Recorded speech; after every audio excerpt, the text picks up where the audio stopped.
देखो बुआ रे, लाभ और हानि के बारे में जानते हो कि लाभ क्या होता है, हानि क्या होता है?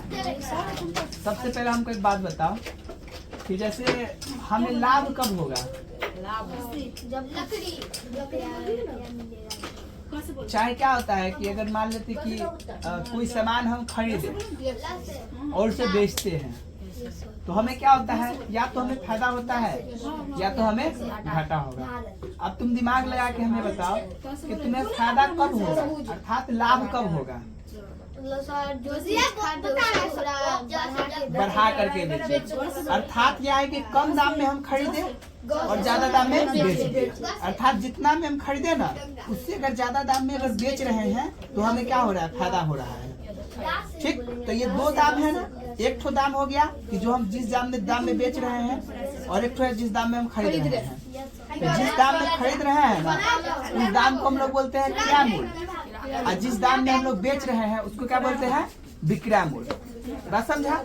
तो जब हमको फायदा होगा, जब हमको क्या होगा, फायदा होगा, तब ये बात बताओ कि बड़ा कौन होगा, बड़ा नंबर कौन होगा? क्रय मूल्य बड़ा नंबर होगा या विक्रय मूल्य बड़ा नंबर होगा? विक्रय मूल्य ज्यादा बड़ा होगा। तो अब हम क्या करेंगे, घटाते हैं तो बड़ा अक्षर से छोटा अक्षर को घटाते हैं।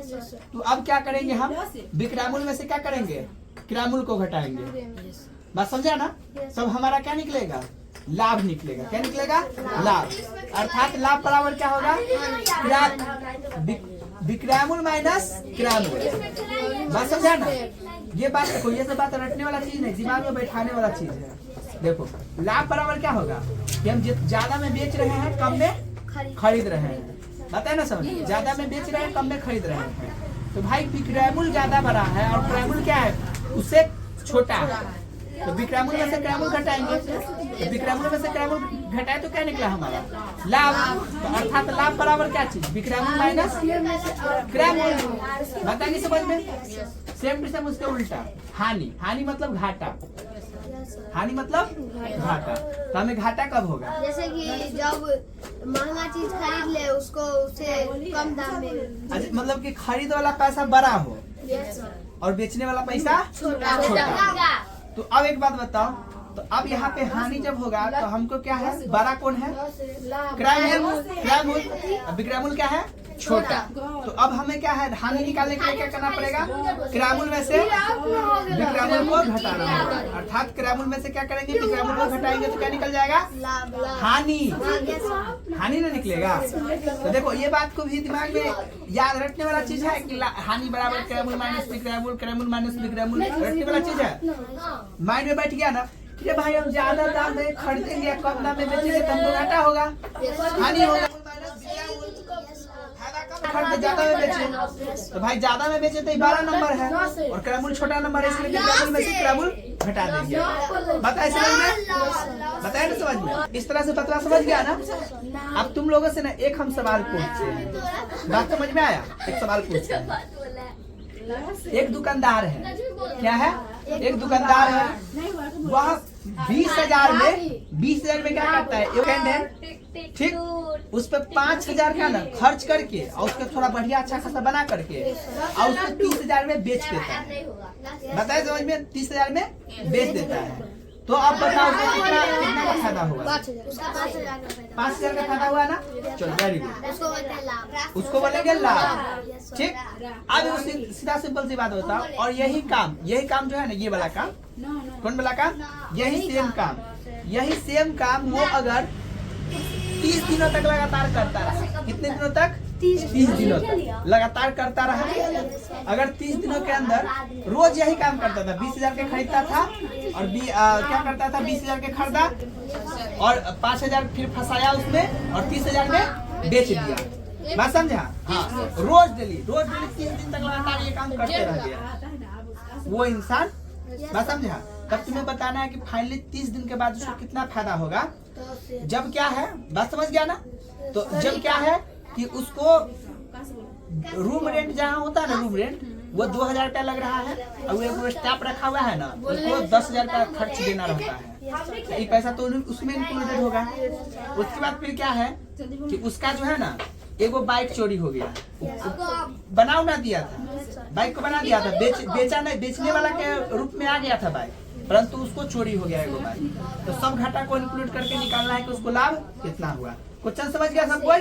सबके माइंड में आ गया क्वेश्चन? चलो तो क्वेश्चन निकालना स्टार्ट करो तुम लोग, आंसर निकालना पहले, आंसर निकालना तुम लोग स्टार्ट करो। बाकी बात सबको समझ में हाँ देखो फिर से समझ जाना है कि प्रत्येक दिन क्या लग रहा है। ये तो 20,000 का गाड़ी खरीद रहा है, उसे 5,000 का खर्च करके 25,000 में बेच दे रहा है, और ये काम लगातार वो कितने दिन तक किया? 30 दिन तक। अगर उसके किराए का दाम 20,000 हो और स्टाफ का खर्चा 10,000 हो महीने का, और उसी में फिर क्या है एगो गाड़ी भी चोरी हो गया। कौन सा गाड़ी चोरी हो गया? मोटरसाइकिल। जो वो मोटरसाइकिल 20,000 में खरीदा, 5,000 में फंसा दिया, तब उसका मोटरसाइकिल चोरी हो गया। तो घाटे में रूम का भाड़ा 2,000 है, 10,000 रुपया स्टाफ को देगा, 20,000 में खरीद रहा है गाड़ी, 5,000 रुपये खर्च कर रहा है और 30,000 में बेच रहा है। तब तुम्हें क्या निकालना है उसका? अब बात का क्वेश्चन सबको समझ गया ना रे? चलो निकालना स्टार्ट करो काम। देखो क्वेश्चन तुम लोगों को क्या क्या सब दिए हैं। एक दिए हैं कि जैसे उसके यहाँ ना 365 दिन अर्थात एक साल में कितना फायदा होगा उसको, जब संडे के दिन क्या हो वो दुकान को ऑफ नहीं रख रहा है। बताइए ना समझ में, संडे के दिन वो दुकान को ऑफ नहीं रख रहा है, और रूम रेंट कितना है? 2,000, स्टाफ खर्चा क्या है? 10,000। अब दूसरा सिचुएशन, दूसरा क्वेश्चन क्या दिए तुम लोगों को? दूसरा क्वेश्चन क्या दिए रे कि संडे के दिन जो है ना दुकान क्या रहेगा? ऑफ रहेगा। तो संडे के दिन पैसा कमा पाएगा? नहीं सर। कोई भी उसको लाभ होगा? नहीं ना, परंतु स्टाफ खर्चा रूम रेंट तो उसको देना ही होगा। Yes sir. तो उस हिसाब से क्या करोगे? क्वेश्चन को बना करके और लिया आओगे।